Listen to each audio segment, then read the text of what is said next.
Om Namo Bhagavate Vasudevaya.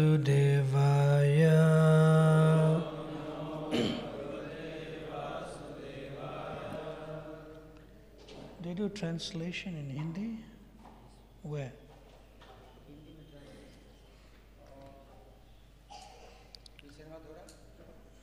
They do simultaneously. Simultaneously. Okay. Srimad Bhagavatam, Canto 4, Chapter 9, Dhruva Maharaj returns home, text number 5. Sa vai tadeva pratipaditam giram daivim parigyata paratma nirnaya tam bhakti bhavo abhyagrinat asatvaram parishruturu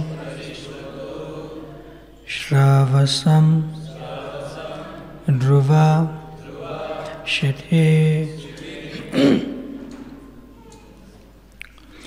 savai tadeva pratipaditam giram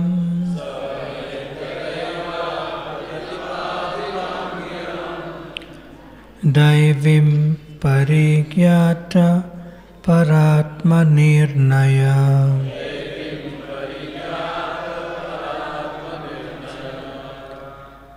tam bhakti bhavo Vyagrinat asatvaram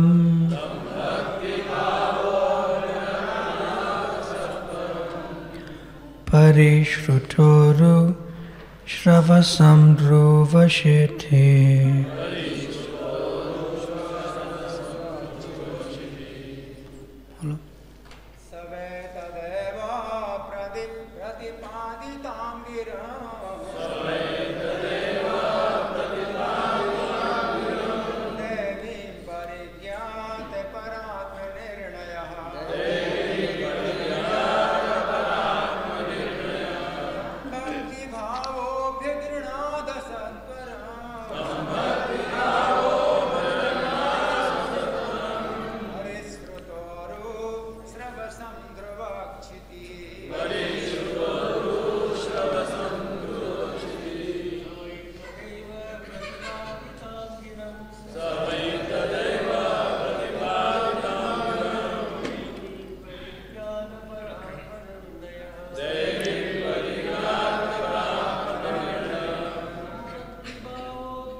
Mataji's.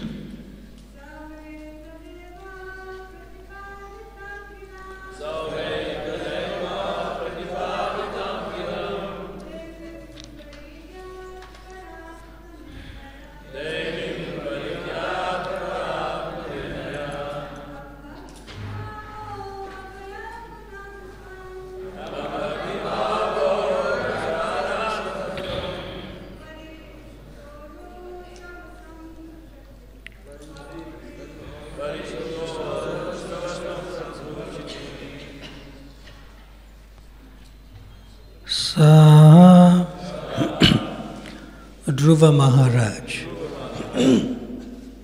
Why? Certainly. Tada, at that time, eva, just, pratipaditam, having attained, giram, speech, daivim, transcendental, parigyata, understood, paratma, of the Supreme Soul, nirnaya, the conclusion, tam, to the Lord, Bhakti Bhava, situated in devotional service, Abhyagrinat, offered prayers, Asatvaram, without any hasty conclusion, Parishruta, widely known, Urushravasam, whose fame, Dhruvashiti, Dhruva, whose planet could not be annihilated. Translation and purport by His Divine Grace, A.C. Bhaktivedanta Swami, Srila Prabhupada Ki Jai. Translation. At that time, Dhruva Maharaj became perfectly aware of the Vedic conclusion and understood the absolute truth and his relationship with all living entities. In accordance with the line of devotional service to the Supreme Lord, whose fame is widespread, Dhruva, who in the future would receive a planet which would never be annihilated, even during the time of dissolution, offered his deliberate and conclusive prayers. Purport. There are many important items to be considered in this verse. First of all, the relationship between the absolute truth and the relative material and spiritual energies is here understood by a student who has complete knowledge of the Vedic literature. Dhruva Maharaj never went to any school or academic teacher to learn the Vedic conclusion. But because of his devotional service to the Lord, as soon as the Lord appeared and touched his forehead with his conch shell, automatically the entire Vedic conclusion was revealed to him. That is the process of understanding Vedic literature. One cannot understand it simply by academic learning. The Vedas indicate that only to one who has unflinching faith in the Supreme Lord, as well as in the spiritual master, is the Vedic conclusion revealed. The example of Dhruva Maharaj is that he engaged himself in devotional service to the Lord according to the order of his spiritual master, Narada Muni. As a result of his rendering such devotional service with great determination and austerity, the personality of Godhead personally manifested himself before him. Dhruva was only a child. He wanted to offer nice prayers to the Lord, but because he lacked sufficient knowledge, he hesitated. But by the mercy of the Lord, as soon as the Lord's conch shell touched his forehead, he became completely aware of the Vedic conclusion. That conclusion is based on proper understanding of the difference between Jiva and Paramatma the individual soul and the supersoul. The individual soul is forever a servant of the supersoul, and therefore his relationship with the supersoul is to offer service. That is called Bhakti Yoga or Bhakti Bhava. Dhruva Maharaj offered his prayers to the Lord not in the way of impersonalist philosophers, but as a devotee. Therefore it is clearly said here, Bhakti Bhava. The only prayers worth offering are those offered to the Supreme Personality of Godhead, whose reputation is spread far and wide. Dhruva Maharaj wanted to have the kingdom of his father, but his father refused even to allow him to get on his lap. In order to fulfill his desire, the Lord had already created a planet known as the pole star, Dhruvaloka, which was never to be annihilated even at the time of the dissolution of the universe. Dhruva Maharaj attained this perfection not by acting hastily, but by patiently executing the order of his spiritual master.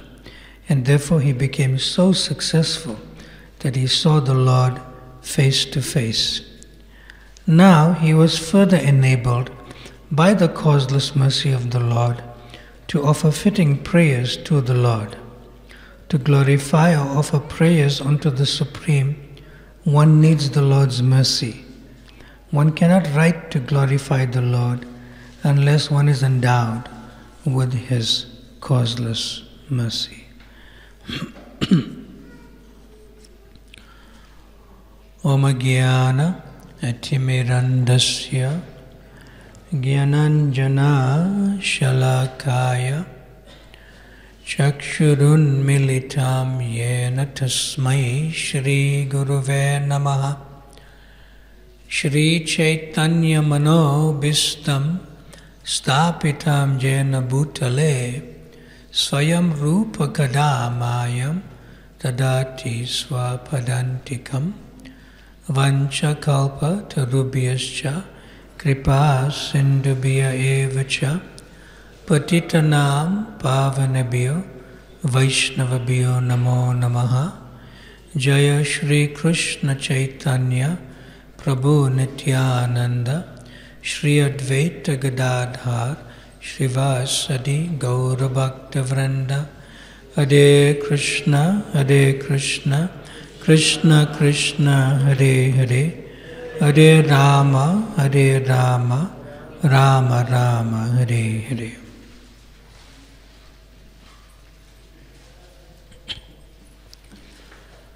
There was an important exchange between Srila Prabhupada and a disciple. Srila Prabhupada asked the disciple, what is the most important verse in the scriptures? Like that. And the disciple recited, Hare Nama, Hare Nama, Hare Nameva Kevalam, Akalo Nasteva, Nasteva, Nasteva Gatiranyata. That in this age of Kali, there is no other means for self-realization, save and except by chanting the holy name, chanting the holy name, chanting the holy name. Then Srila Prabhupada replied, no, that is not the most important verse. And then he quoted the most important verse, Yasya Devi Para Bhaktir Yata Deva Tata Guru Tasyeta Katitai Ata Prakashante Mahat Manaha. But he specifically was more concerned about the first two lines. Yasya Devi Para Bhaktir Yata Devi Tata Guru. That one becomes a great soul because one has implicit faith in both the Lord and the spiritual master. And because of this implicit faith in both the Lord and the spiritual master, then the imports or the meanings of Vedic knowledge are automatically revealed to the disciple. This is from Svetasvatara Upanishad. So Prabhupada acknowledged that this is the most important verse in the entire Vedic literatures. And Prabhupada says the same thing here in the purport, that the Vedas indicate that only to one who has unflinching faith in the Supreme Lord as well as the spiritual master is the Vedic conclusion revealed. Same thing. That's the same verse, like that. Another quality that is in relation to this particular verse is Shraddha Dana, like that. That means being fully faithful. Having implicit faith is okay. But if somebody doesn't have implicit faith, but at least one can be faithful to the words of the spiritual master. And Srila Prabhupada we know that he is the personification of this faithfulness to his own spiritual master. He is the epitome of this quality of being faithful. And Srila Prabhupada himself told his disciples also that he read a purport on a particular verse in the Bhagavad Gita by Srila Vishwanath Chakravarti Thakur, which he himself then realized the importance of his Guru Maharaj's instruction, Srila Bhaktisiddhanta Saraswati Thakur, to preach in the English-speaking language. And he was explaining this in relation to that particular verse, Vyavasya Atmika Buddhi Ekaha Kuru Nandana. In other words, Vishwanath Chakravarti Thakur teaches us very, very nicely about the concept of Guru Bhakti. And Prabhupada mentions this word Guru Bhakti. And then in relation to mentioning the word Guru Bhakti, Prabhupada also quoted that also Vishwanath Chakravarti Thakur also said, Yasya Prasadat Bhagavat Prasado. So Prabhupada speaks like that. Yeah. So he says, here is a practical example of Guru Bhakti, in that sense. That Vishwanath Chakravarti Thakur, he accepted his Guru Narottam Das Thakur. He accepted fully, and therefore he's writing this Guru Vandana, or Shishi Guru Astaka prayers in relation to Narottam Das Thakur, and then Narottam Das Thakur gives us Guru Vandana. Right? Like that. See? So therefore, Srila Prabhupada said that I am only interested in the words of my Guru. This is my life. Like that. And whether I will be successful or not successful, that does not matter. That does not matter. What matters is that I take the words of my Guru Maharaj as my life and soul. And he said, actually, that is the secret of success. Like that. Yasya deve para bhaktir, yacha deve tata guru. In that sense. So he said, that is the secret of success. This implicit faith, Shraddha Dana. Shraddha Dana, the acceptance of the words Guru, very, very faithfully, being loyal and chaste to the instructions of the word of the Guru. Now at the same time, because Srila Prabhupada had that aspect in him, where he himself was the personification of this particular verse, Yasya Deve Para Bhakti Yata Deva Tata Guru. And we can see how wonderfully the imports of the Vedic knowledge flowed into his consciousness by the mercy of Srila Bhaktisiddhanta Saraswati Thakur. And he gave us such beautiful purports in his translation work, and such beautiful, it just flowed to him like that. And that embodiment of faith in Guru, in Srila Prabhupada, with nothing more than faith in the words of his spiritual master, Although he may have struggled for almost 30 years to preach in India, Krishna rewarded his efforts with phenomenal success of creating this worldwide ISKCON society. And it is evident from the purports that all the secrets of Vedic knowledge has been revealed to Srila Prabhupada. And now he is also revealing that to all of us, in the disciplic line, like that.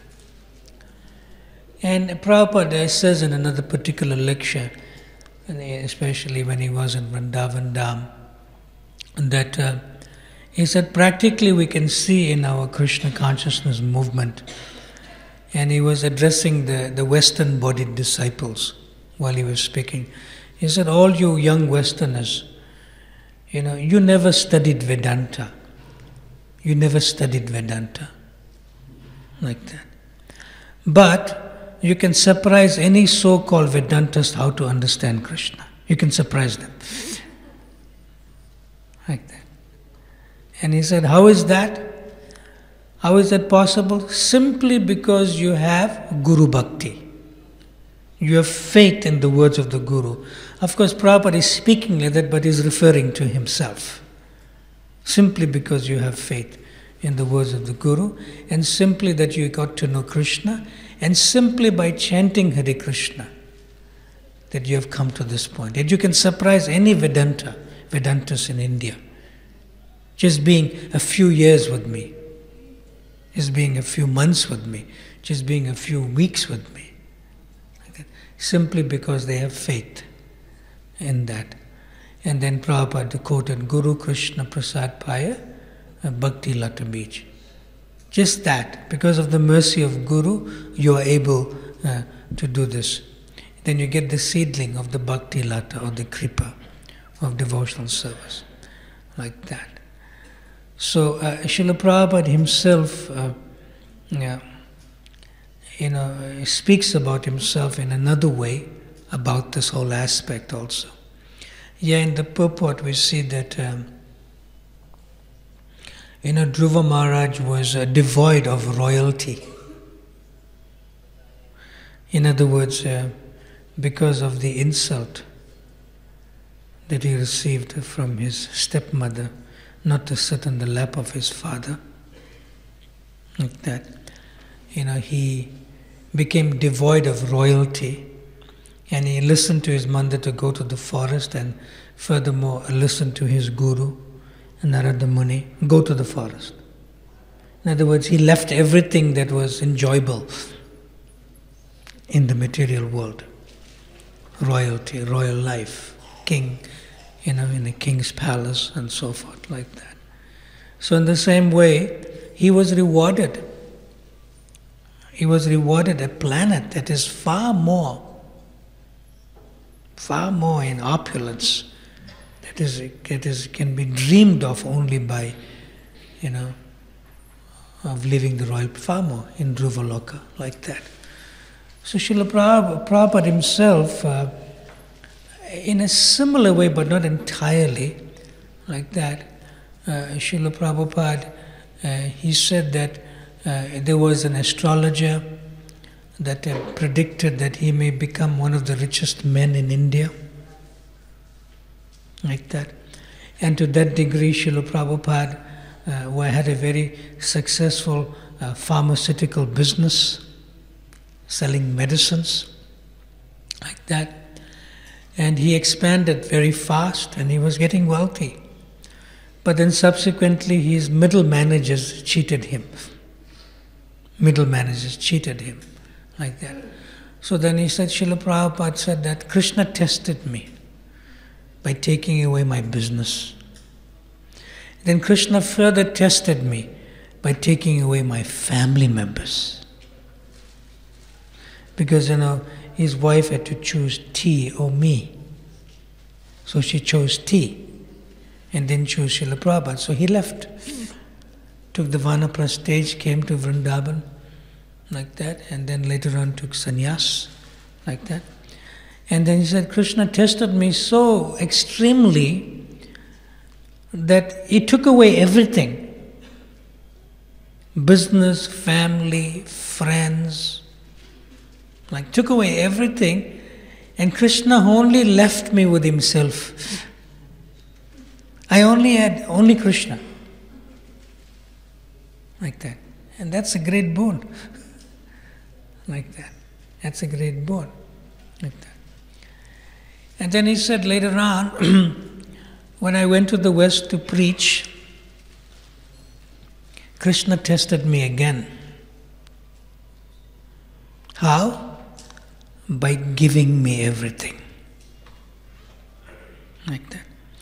He said, where is a man who does not work hard but travels all over the world, receives at least $100,000 a month in his bank account? He used to receive at least $100,000 remittance in his book fund account, BBT. Like that. And he said, where is a man that he can travel all over the world, at the same time, whenever he comes to a place, he lives in a palace? He's talking about Krishna's temples. It's a palace, but I have my room there as part of the palace. He said, even a rich man cannot, even a man who has money does not enjoy like this. Like that. And he said, where is a man that when he goes to the Western countries, like that, and some of his servants come from some of the richest families in America. His disciples, his servants. And he said, I don't pay them even 1 paisa. They serve me for free. And they come from some of the richest families. Where is that personality like that? See? So he said, and where is a man that anywhere he goes, he has at least 12 cars at his disposal. You know, our temples have cars, so 12 cars at his disposal. Even a rich man doesn't have that. Like that. So he was mentioning like this, point by point by point by point. Like that. And he said, where is a man that gets so many children without the help of a wife? And they're willing, they're surrendered. They're willing, without the help of a wife. Like that. So he was mentioning like this about how Krishna is giving him everything. First, Krishna has tested me by taking away everything. That's what happened to Dhruva to some extent. And then Krishna tested me by giving me everything. When Dhruva became a pure devotee.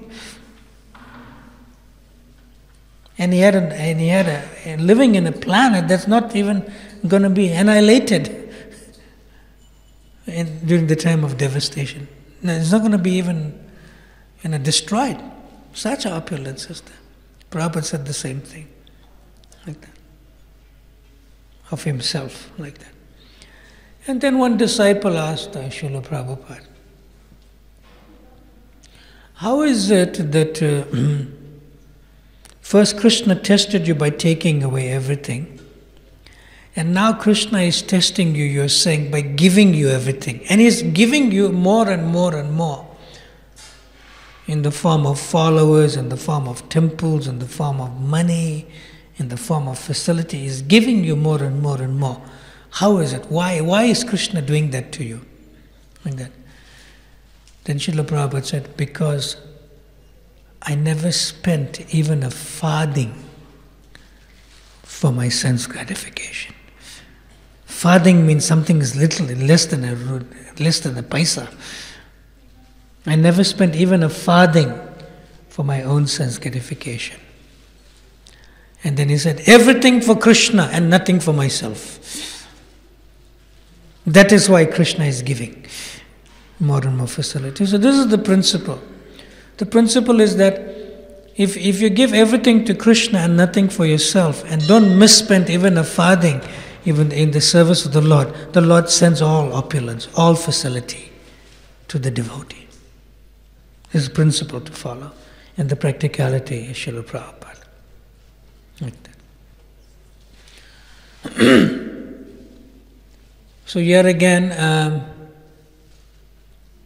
Dhruva Maharaj, he spent some considerable years as a young boy, some time engaging in austerity, and then by the mercy and instructions of Narada Muni, he became purified and he personally had darshan of the super soul, and then exemplary darshan of the Lord in front of him, like that. See? So here again, similarly to Srila Prabhupada, then later on he was awarded Dhruvaloka. So after some time he went back home, he was awarded Dhruvaloka and so forth, like that. So in the same way, one disciple of Srila Prabhupada, you were struggling in India to preach, like that. But your spiritual master specifically told you in 1922 to come to the Western world. Now you are here, but to come to the Western world and preach in the English-speaking language. So why you took so long, You only came here in 1965. Like that. 1922 to 1965 is 43 years later. Like that. Surely you could have come earlier. What took you so long? Like that. So here again, Dhruva Maharaj was very patient in following the instructions of Narada Muni. And also Prabhupada says very clearly in the purport, beautifully, he says in the purport, that Dhruva Maharaj attained this perfection not by acting hastily, but by patiently executing the order of his spiritual master.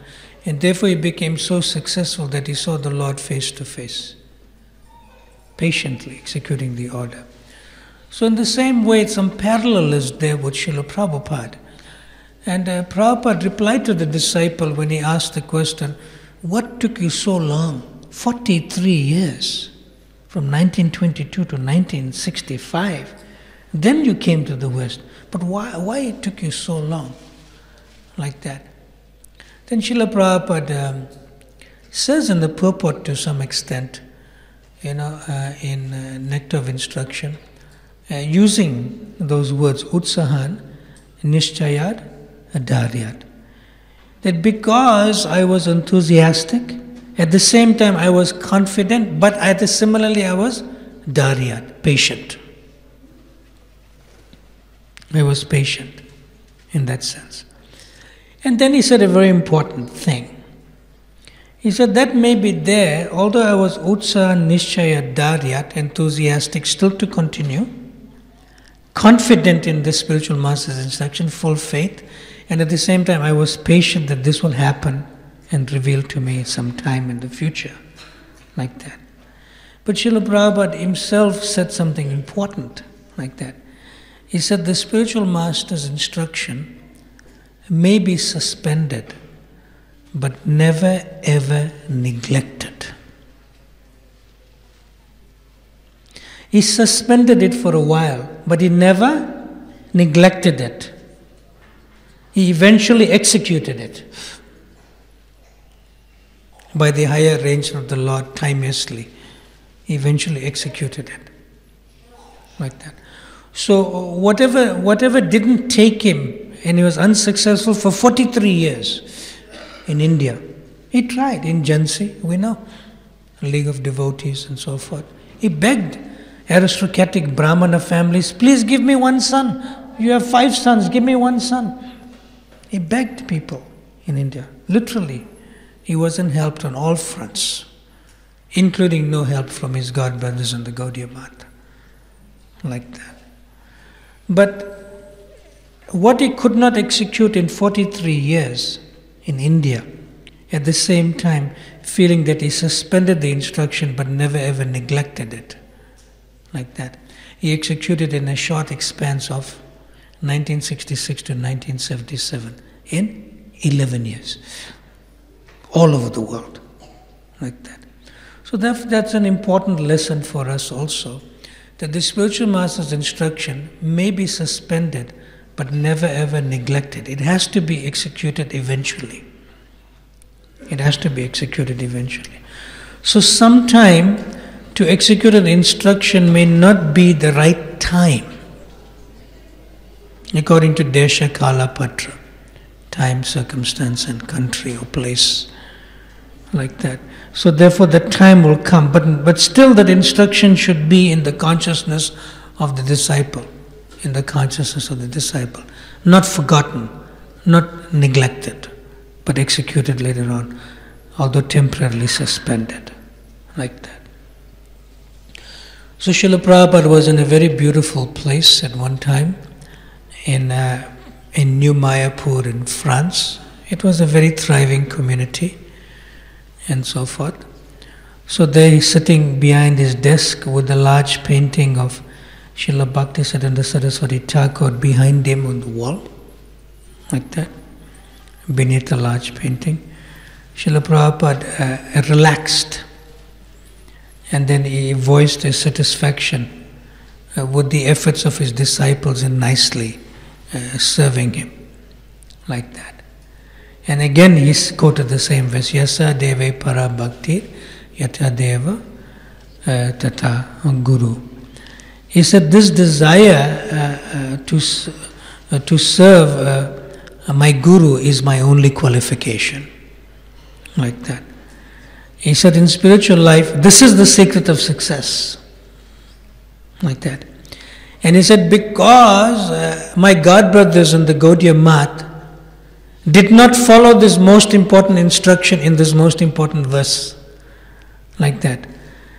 Our Gaudiya Math people who were the leaders, they wanted to supersede the order of Guru Maharaj, Bhaktisiddhanta Saraswati Thakur, and therefore they are a failure.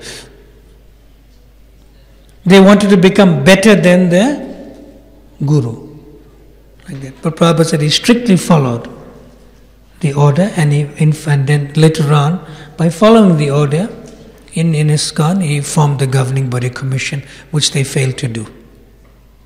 Having a governing body commission, and so forth, what they failed to do. Then one time in 1976 in New Vrindavan in America, in West Virginia,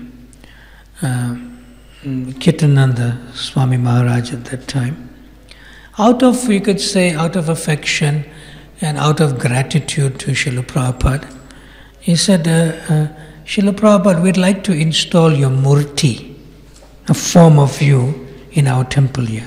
And that form is there, in the palace of gold, like that.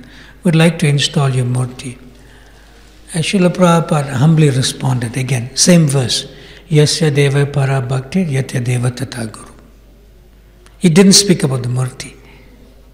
He humbly responded that the Vedic secret is that unto the Lord and similarly unto the Guru, to them who surrender to these two, the whole thing becomes revealed automatically. All the imports of the Vedic knowledge becomes revealed automatically.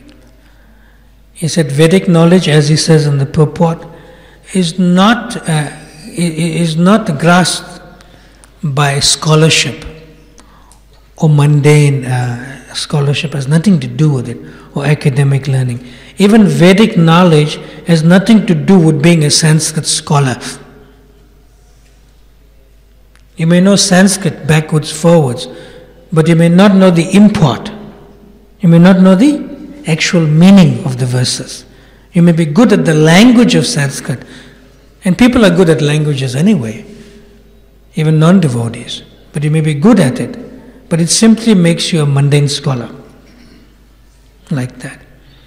So therefore he says that mundane scholarship has nothing to do in following the order of the Guru, like that. And then he said this in Vrindavan, that my Guru Maharaj, he wanted so much. He wanted so much that his book should be published. So much his book should be published. So I tried my best. And because I'm just trying my best, by his mercy some success is coming. And he said, in the history of Vedic knowledge and the history of implementing and translating books, He said, nobody has sold so much philosophical and religious books in such large quantities. Nobody has sold. So he was glorifying not himself, but he was glorifying that he followed the order of the Guru. Tata Guru. Like that. And then one of his disciples, Pushta Krishna, added, he said, but Prabhupada, not only in quality, but not only in quantity, but such quality is not even there. Your books are of the highest quality. Prabhupada said, yes, that is true. In that sense, this is all my Guru Maharaj's blessings. And he said, therefore, Narottam Das Thakur is stressing on this point. Therefore, Narottam Das Thakur is stressing this point. Guru Mukha Padma Vakya Chiteti Koriya Akya. I simply heard from the lotus lips, or from the lotus mouth of my Guru, and my only wish is that by doing this service, my own consciousness becomes purified from the words emanating from his lotus mouth. And then Srila Prabhupada told his disciple, you simply execute like this, and you are for sure you will get Krishna. You will get Krishna. So we see here that consciousness is there also in your leadership here, particularly His Holiness Gopal Krishna Goswami Maharaj, that he also wants to do this, following the order of Srila Prabhupada, was following the order of Srila Bhakti Siddhanta Saraswati Thakur. Like that, if you ever get money, print books and distribute as widely as possible. And then Krishna consciousness will automatically increase. And by this activity, you will automatically, by executing, you will automatically get Krishna. Prabhupada said, you'll get Krishna automatically. In that way. All right, we'll leave some time for any comments or questions. Or want to say something? He wants to read Disappearance of? Okay, read for us. You read. Microphone.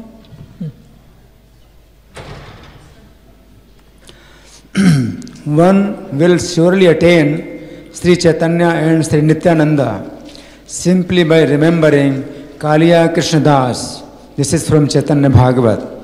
Completely devoted to Lord Nityananda, Kaliya Krishnadas knew nothing but the lotus feet of Nitai. He left his body while doing bhajan in Vrindavan. In Braj Leela, he is Labanga, a cowherd boyfriend of Krishna Balaram. So this much is written in the Samadhi book. Yeah, one devotee, his name is Lavanga Prabhu.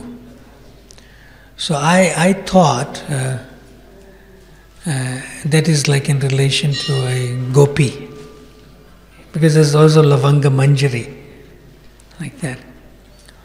So His Holiness Gopal Krishna Maharaj gave that name to the devotee. His name is Lavanga, and he lives in Kenya, Nairobi. He's African bodied. You may have met him. He likes to dance.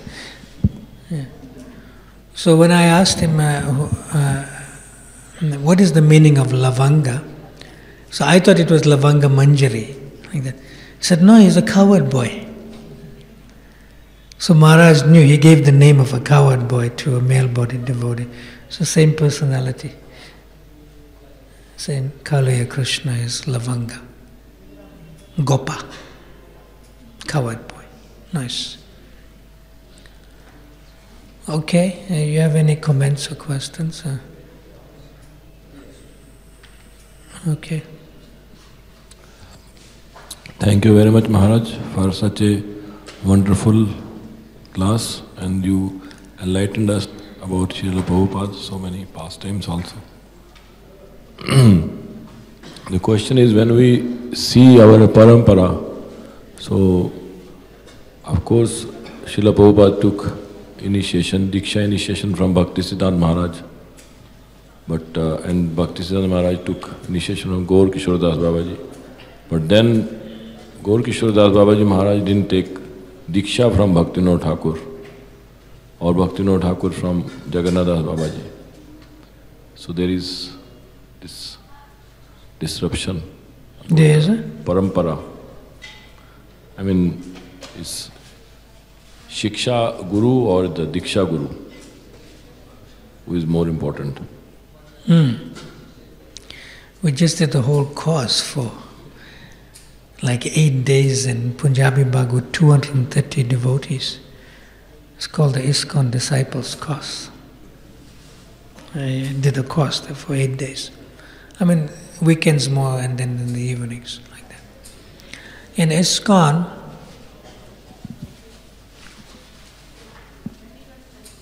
you have to know that we are used to having spiritual master and many disciples. You understand? But in ISKCON it has to be reversed, spiritual masters and one disciple.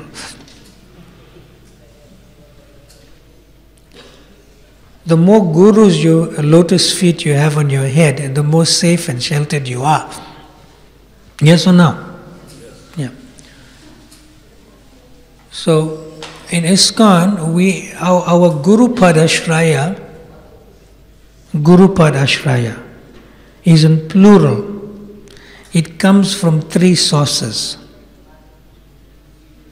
It comes from Srila Prabhupada, it comes from Diksha Guru, and it comes from Shiksha Gurus. Shiksha Gurus, more than one. Like that. So this is for the next 10,000 years. If you restrict yourself to just Diksha Guru, it's not going to work in terms of shelter. Because when the Diksha Guru leaves the planet, you will become spiritually weak. Because you may not be able to follow the instructions of his on your own. Therefore you need a support system of continuing shelter. This has also happened with Srila Prabhupada. When Srila Prabhupada left the planet, many of the disciples became weak. They could not follow his Vani because his Vapu was more important. See? Vani comes from Vapu, but Vani is more important to follow the instructions. So basically, that is called, instructions means Shiksha, although it is coming from the Diksha. See? And the Diksha Guru was primarily a Shiksha Guru before he became your Diksha Guru. Instructions are there. Like that. See? So therefore it is very important, extremely important. Srila Prabhupada initiated something like 4,000 disciples. Like that. For something like 4,000 disciples. It is very difficult to find even 400, 10%, who are actively engaged in the mission and following nicely. They may be following nicely somewhere, but they may not be engaged in the mission. Like that. So if it can happen to Srila Prabhupada as the founder Acharya, this is a Mahabhagavata. He descended for our purification. He didn't come to become purified. So what do you speak if we have a Diksha Guru who leaves the planet? What will happen to you?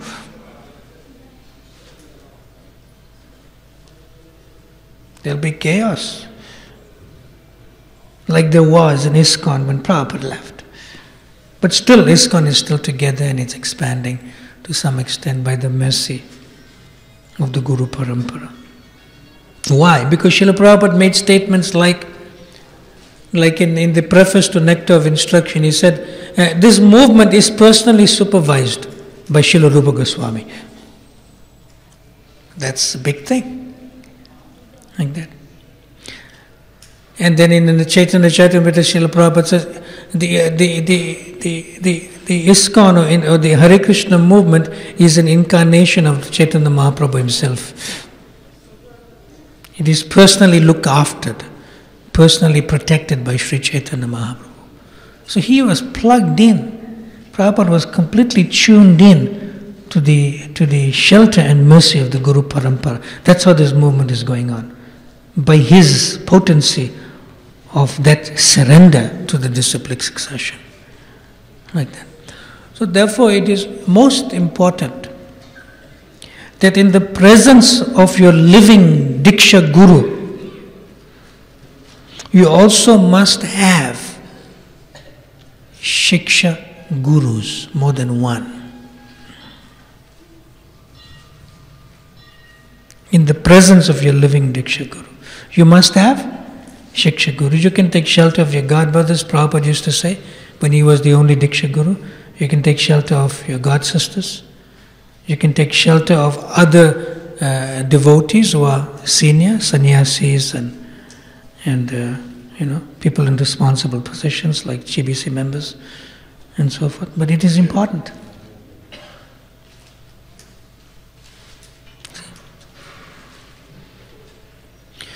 Just like here we have a beautiful temple, beautiful project.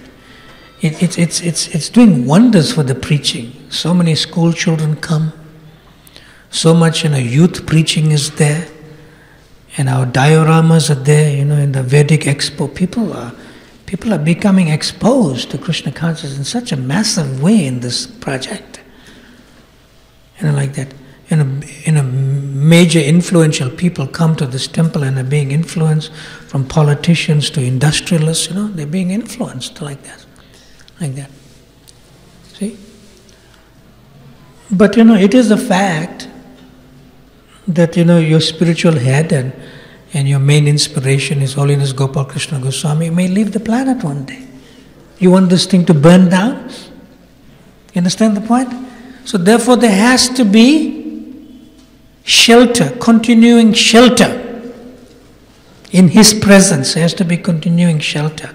That he is feeling secure that after I leave, my disciples, the grand disciples of Prabhupada, still have continuing shelter and to continue this mission for the next several generations or 10,000 years. This temple is meant to last for hundreds of years, to continue the mission. Like that. So therefore our parampara line is both Shiksha and Diksha. Like that. And from Prabhupada's ISKCON, the parampara line, when he was on the planet, was primarily Shiksha. Although he gave Diksha.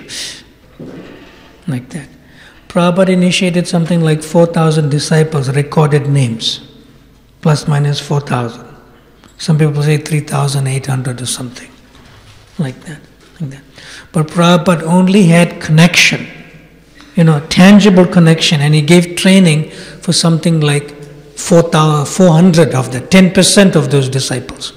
Some disciples only met him at the time of initiation, and some disciples only heard the words, so what are the 4 regulative principles, and how many rounds you chant daily.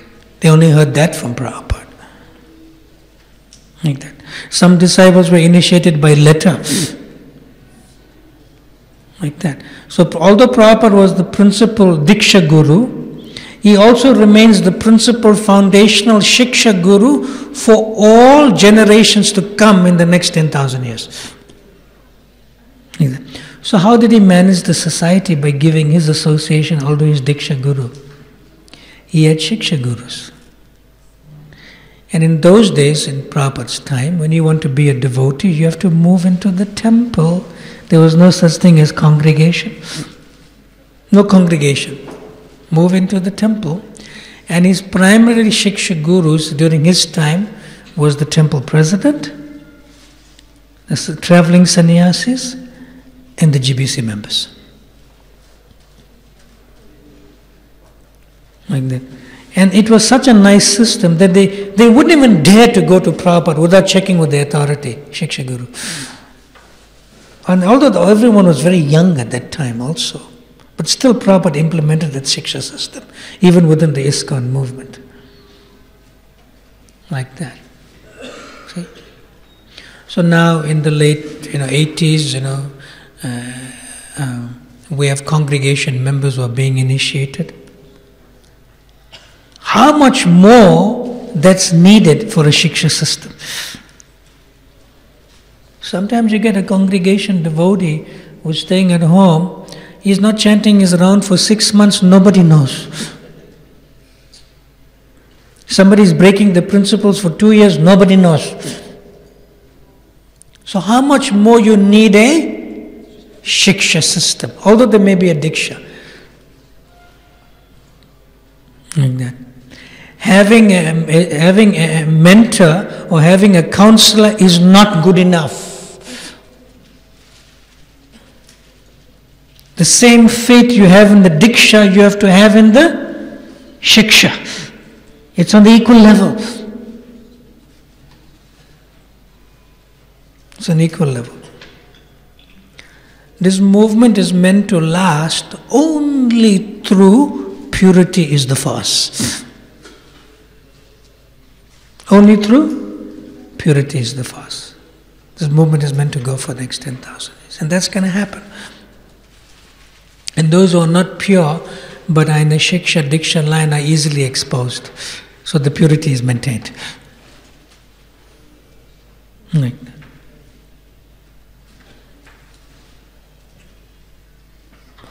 Is that okay? Now there's an important point. That these three sources of shelter, Srila Prabhupada, Diksha Guru and Shiksha Guru are there. One must have shelter from all three. Although the Diksha Guru may be more prominent, still one must have Shiksha and must be also connected to Prabhupada. Like that. Or one may have more relationship with the Shiksha, still one must be connected to the Diksha and Prabhupada. One must still be connected. The connection may not be so frequent with the Diksha, but the connection may be more frequent with the Shiksha. But not that at the expense of the Diksha you have Shiksha and then there's aparad. And then there's offenses committed. Like that. All three shelters must be present in the life of an ISKCON devotee. But not that one is there at the expense of the other. And therefore the Shiksha becomes like more prominent than the Diksha, and then you may lose faith in the Diksha. That's not supposed to happen. Everyone should be complementary and on the same page. But you got to have these three sources of shelter. Like that. In one sense, in a broad sense, just like Srila Prabhupada emphasized in his letters and emphasized to his sannyasi disciples, like that. He said, you should go travel every center, sannyasi disciples. Like that. And you make sure that the spiritual standards are maintained and improved. Like that. So in one sense, it would be nice. In one sense, it would be nice, even in ISKCON after Prabhupada left, that the sannyasis do not take disciples. They just travel all over to maintain the spiritual standards. So in that sense, they become the gurus of the Diksha Gurus. Guru of Guru. In other words, disciple of my disciple. Like that. In one sense, that would be nice. Like that. Because if the sannyasi is restricted to a zone and restricted to disciples, then he won't be free to go everywhere. Because he's restricted. Like that. Let the vanaprasthas take disciples. Let the qualified grihasthas take disciples. They are more locally based. Like that. So therefore, we are mentioning in the ISKCON Disciples course, the more you increase the number of Diksha Gurus, the more devotees can be taken care of. Yes or no? But similarly, there should be the increase in number of Shiksha Gurus also. Like that. We want our projects to last. We want our movement to flourish. This is the way. That everyone is still feeling sheltered. Not that after Prabhupada left, I'm no shelter, he's gone, then I become spiritually weak. Not like that. We want people to be still strengthened in being sheltered, follow the regulative principles, chant minimum 16 rounds, engage in the mission of Krishna consciousness, spreading Krishna consciousness, and serve the devotees, and so forth. So therefore the shiksha is diksha is included in shiksha. Diksha is included in the shiksha line. Because your principal shiksha becomes your diksha, and he gives you continuing shiksha, instruction.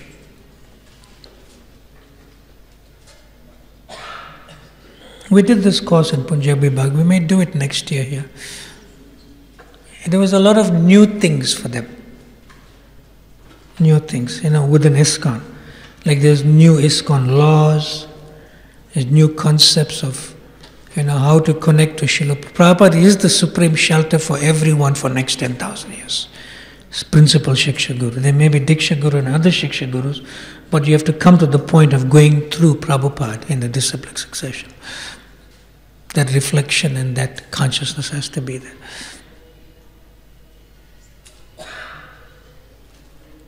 That all right? Time, I don't know what to do. There's a few hands up. What should we do? We can personally see. They can personally ask. All right, we'll end class and then you can personally come and ask some questions if you like. Srila Prabhupada ki jai. Ananta Kuri Vaishnav Vrind ki jai. ISKCON Delhi Yatra ki jai. Transcendental Book Distribution ki jai. Nitai Gaur Premanande Hari.